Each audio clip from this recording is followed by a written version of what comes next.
तो दोस्तों अब बात कर रहे हैं हम लोग मिरर इमेज की। वाटर इमेज समझ लिए, अब मिरर इमेज की बात करेंगे। मिरर इमेज में क्या होता है केस? मिरर इमेज हेडिंग डाल लेते हैं हम लोग, मिरर इमेज।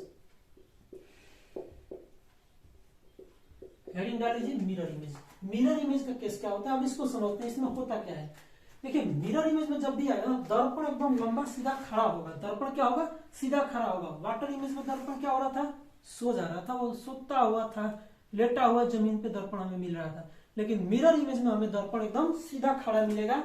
वो एकदम 90 डिग्री के जैसे हम सीधा खड़ा है ना, वैसे ही आपको दर्पण भी सीधा खड़ा मिलेगा। और उस दर्पण में आपको बताना है कि आपका प्रतिबिंब कैसा बनेगा।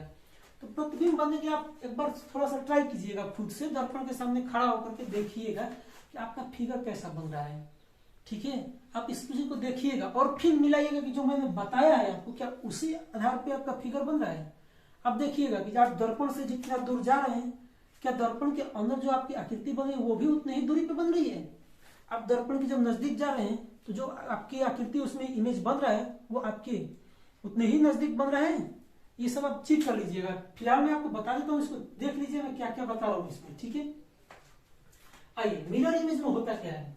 हमने कहा आपसे कि दर्पण जो होगी वो आपको सीधी मिलेगी, कुछ इस तरह से खड़ा मिलेगा। ठीक है, इसी को लंबवत दर्पण भी बोलते हैं। तो इस मिरर इमेज में क्या होगा, लंबवत दर्पण आपको मिलेगा। और लंबवत दर्पण में जैसे ही हम बात करें कि वस्तुएं क्या होती है, देखिए यहाँ हम आर लिखे ना, आर लिखे, तो इसका इमेज कैसा बनेगा, उल्टा। इसका इमेज कैसे बनेगा, इस तरह से, इस तरह से। ठीक है, आर ही बनेगा। आर अच्छा से लिखा नहीं पड़ रहा, आप ध्यान से लिख लीजिएगा, आर बनेगा। ठीक है, अब इसमें होता क्या है, यहां मैं लिख देता हूं, आप नोट कर लीजिएगा। मिरर इमेज में होता क्या है कि वस्तुएं दाएं से बाएं, वस्तुएं दाएं से बाएं तथा बाएं से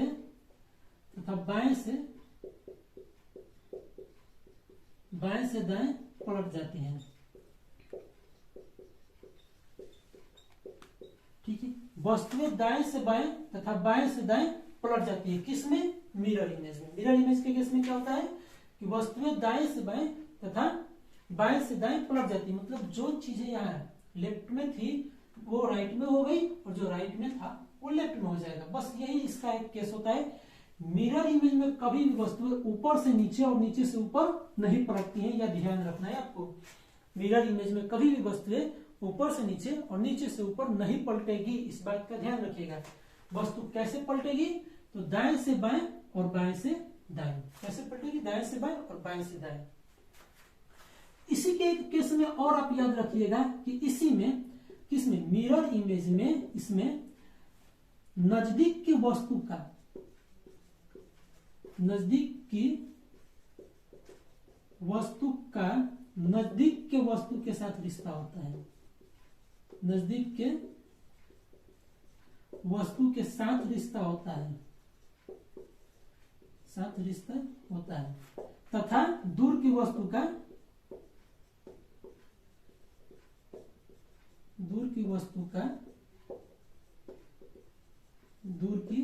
के साथ। ये एक लाइन भी आप ध्यान रखिएगा। कहने का मतलब क्या है, इस लाइन का मतलब समझिएगा, इस वाले लाइन का मतलब समझिएगा। जैसे कि मैंने यहां लिख दिया 1 और फिर मैं आपको लिख रहा हूं यहाँ पे 3। मैंने लिख दिया 1 और मैं आपको लिख रहा हूं 3। अब इसका मुझे इमेज बताना है, तो सबसे पहले किसका इमेज बनेगा, सबसे पहले क्या 1 का बनेगा, नहीं। दर्पण के जो जितने नजदीक है, दर्पण के नजदीक कौन है, दर्पण के नजदीक पहले 3 है ना, पहले 3 का फिगर बनेगा। और कैसा बनेगा, वस्तुएं दाएं से बाएं और बाएं से दाएं पलट जाती है। तो यहाँ वस्तु क्या हो गई, पलट गई। उसके बाद कौन है, 1 है, 1 का बनेगा। ठीक है, क्या होगा, जो वस्तु जितना ही नजदीक होगी, उतना ही उसी के आधार पे, उसके दूरी के आधार पे उसका फिगर बनाएंगे। 3 दर्पण से नजदीक थी तो 3 का बना, 1 दर्पण नजदीक कितना था, बन गया। ठीक, आगे थोड़ा सा इसमें और बढ़ते हैं। मान लीजिए मैं आपसे पूछ रहा हूं, यहाँ पे C दिया है और D दिया है और फिर F दिया है। अब इसका आप मुझे प्रतिबिंब बताएं, दर्पण प्रतिबिंब बताएं, ये कैसे बनेगा, ध्यान दीजिए। तो दर्पण के सबसे ज्यादा नजदीक कौन है, F है ना। दर्पण के सबसे ज्यादा नजदीक में कौन है, आप कहिएगा सर जी एफ है, तो सबसे पहले किसका इमेज बनेगा, एफ का। सबसे पहले एफ का कैसे बनेगा, तो दाएं से बाएं पलट देना है और बाएं से दाएं पलट देना है। तो दाएं से बाएं, तो जो ये वाला पार्ट इधर की तरफ इसका झंडा वाला पार्ट था अब इधर आ जाएगा, मतलब कि कुछ इस तरह से बनेगा, ठीक है। और यहाँ पे मैंने थोड़ा डॉट छोड़ा है, यहाँ डॉट की तरफ मैंने छोड़ा है फिगर में जो बनाए हैं हम, यहाँ पे देखिएगा, ठीक है। वस्तुएं क्या हो रही है, पलट जा रही है दाएं से बाएं, बाएं से दाएं। अब डी, डी का देखिए खुला वाला पार्ट इधर लेफ्ट की तरफ है ना, अब ये चला जाएगा किधर, राइट की तरफ। सी का देखिए खुला हुआ मुंह राइट की तरफ है ना, अब ये आ जाएगा किधर, लेफ्ट की तरफ। आपको ये ध्यान देना है, क्या हुआ, वस्तुएं क्या हुई हमारी, दाएं से बाएं पलटी, बाएं से दाएं पलटी। नजदीक की वस्तु का नजदीक की वस्तु से रिश्ता, जो जितना नजदीक है उसका इमेज भी उतना ही नजदीक बनेगा, जो जितना दूर है उतना ही दूर उसका इमेज बनेगा। मतलब सेकंड नंबर पे डी था, तो देखिए इमेज में भी हम सेकंड नंबर पे डी रखेंगे। थर्ड नंबर पे सी है, इमेज में भी थर्ड नंबर पे हम किसको रखेंगे, सी को रखेंगे, ठीक है। ये आपको ध्यान रखना है कि नजदीक की वस्तु का नजदीक की वस्तु के साथ तथा दूर की वस्तु का दूर की वस्तु के साथ रिश्ता होता है, किसमें, तो मिरर इमेज के केस में, ठीक। आइए अब यहां से देखिए ये अल्फाबेट की बातें चल रही है ना, तो अल्फाबेट में थोड़ा सा आपको चर्चा करता हूं कि एस का कैसे बनेगा। एस का तो देखिए जो ये खुला हुआ मुंह है ना, जो इस साइड वाला है वो अब आ जाएगा किधर, इधर, और ये वाला मुंह इधर। तो एस का केस कुछ इस तरह से बनेगा, ठीक है। एक इसमें क्वेश्चन पूछता है, आपसे पूछेगा बार बार कि मिरर इमेज में अंग्रेजी अल्फाबेट के कैपिटल लेटर के ऐसे कितने लेटर हैं जिनका इमेज हमेशा सेम होता है। मतलब कि उन लेटर को अगर हम मिरर इमेज में देखें तो उनका हमेशा प्रतिबिंब वैसा का वैसा ही दिखेगा, कौन कौन से हैं। तो इसको आप याद रखने के लिए एक छोटा सा ट्रिक याद लिख लीजिएगा। ए हाय मोटू MOTU,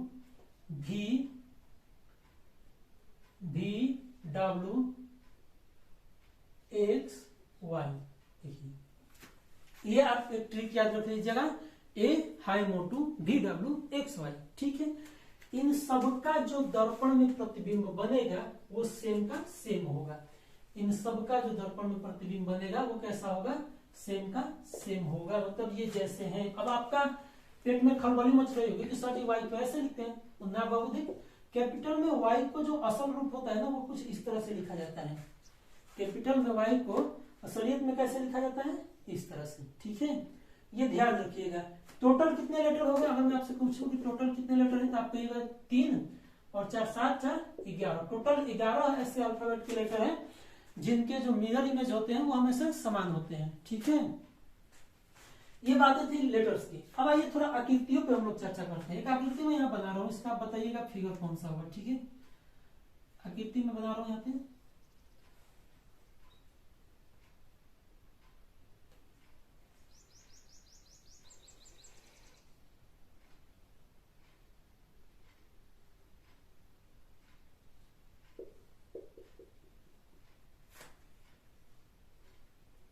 देखिए ये जो आकृति बनाया है ना हम, इसका अगर हमें इमेज निकालना है तो इमेज कैसे होगा।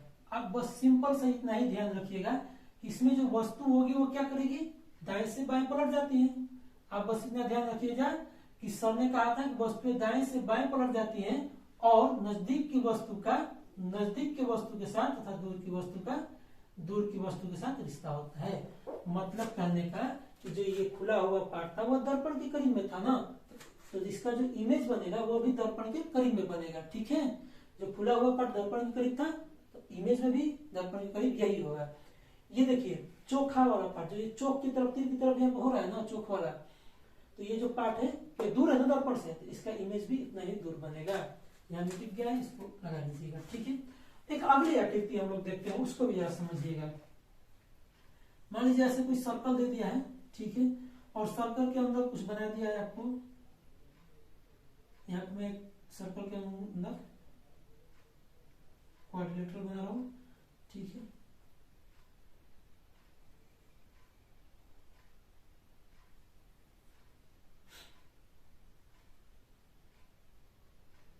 और यहाँ पे एक छोटा सा आपको डाउट मिल रहा है इसमें। अब आपको बताना है कि इसका इमेज कैसा बनेगा।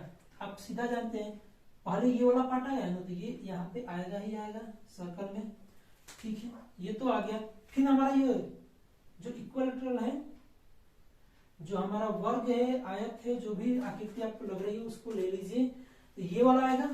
ठीक, फिर इसके डायगोनल्स भी आएंगे, सेम के सेम रहेंगे, इनमें तो कोई छेड़छाड़ होगा नहीं, क्योंकि क्वेश्चन में कहीं इनमें कुछ छेड़छाड़ करने लायक दिया नहीं है। देखिए जैसा था वैसा बन गया, लेकिन ये डॉट जो है ना दर्पण से कितना दूर है, इधर उतना ही दूर अब ये दाएं बाएं में पलट जाएगी, मतलब अब ये